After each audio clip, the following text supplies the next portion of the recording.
ওসমান হাদি, তোমাকে আমরা বিদায় দিতে আসি নাই এখানে। তুমি আমাদের বুকের ভেতরে আছো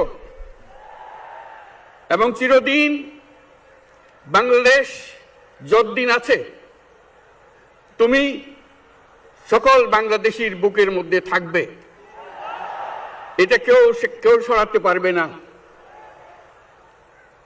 আমরা আজকে তোমাকে প্রিয় হাদি বিদায় দিতে আসিনি,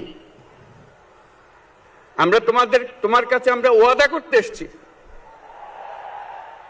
তুমি যা বলে গেছো সেটা যেন আমরা পূরণ করতে পারি, সেই ওয়াদা করার জন্য আমরা একত্র হয়েছি।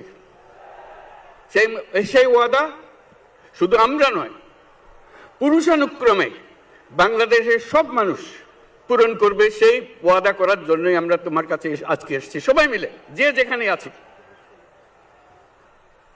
আমরা তোমার যে মানব প্রেম, তোমার যে ভঙ্গি, মানুষের সঙ্গে উঠা বসা, তোমার যে রাজনৈতিক দৃষ্টিভঙ্গি, সবাই প্রশংসা করছে।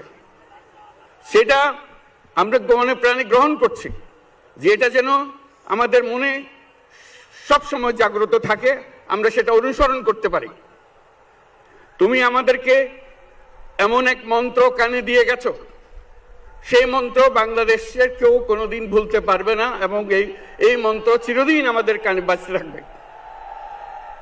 সেই মন্ত্র বাংলাদেশের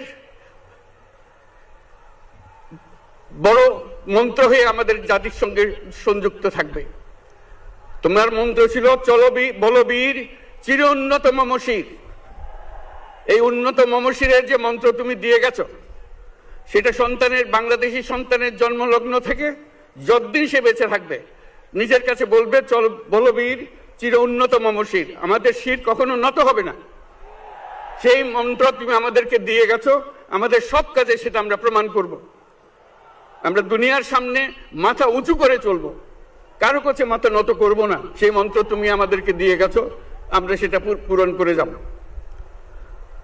প্রিয় হাদি, তুমি নির্বাচনে অংশগ্রহণ করতে চেয়েছিলে এবং সেই নির্বাচনে অংশগ্রহণ করতে গিয়ে নির্বাচন কিভাবে করতে হয় তারও একটা প্রক্রিয়া জানিয়ে গেছে আমাদেরকে। সেই প্রক্রিয়া যেন আমরা সবাই মিলে গ্রহণ করি, যে কিভাবে প্রচারণা কার্য চালাতে হয়, কিভাবে মানুষের কাছে যেতে হয়, কিভাবে মানুষকে কষ্ট না দিয়ে তার বক্তব্য প্রকাশ করতে হয়, কিভাবে বিনীতভাবে মানুষের কাছে আসতে হয়, সবকিছু তুমি শিক্ষা দিয়ে গেছো। আমরা এই শিক্ষা গ্রহণ করলাম, আমরা এই শিক্ষা চালু করতে চাই। আমরা সবাই আমাদের জীবনে আমাদের রাজনীতিকে এই পর্যায়ে নিয়ে আসতে চাই, যাতে হাদি আমাদের জীবনে স্পষ্টভাবে জাগ্রত থাকে। হাদি, তুমি হারিয়ে যাবে না, তুমি কোনোদিন কেউ তোমাকে ভুলতে পারবে না। তুমি যুগ যুগ ধরে আমাদের সঙ্গে থাকবে, আমাদেরকে তোমার মন্ত্র পুনঃ পুনঃ মনে করিয়ে দেবে, আমরা তোমাকে মনে করিয়ে দেব চলবীর উন্নত মমশির। আমরা সেই মন্ত্র নিয়ে আজকে সামনের পথে এগিয়ে যাব। তোমাকে আমাদের সবার পক্ষ থেকে তোমার সঙ্গে ওয়াদা করলাম, আজকে তোমাকে আল্লাহর হাতে আমানত রেখে গেলাম। আমরা সব সময় তোমার কথা স্মরণ রেখে জাতির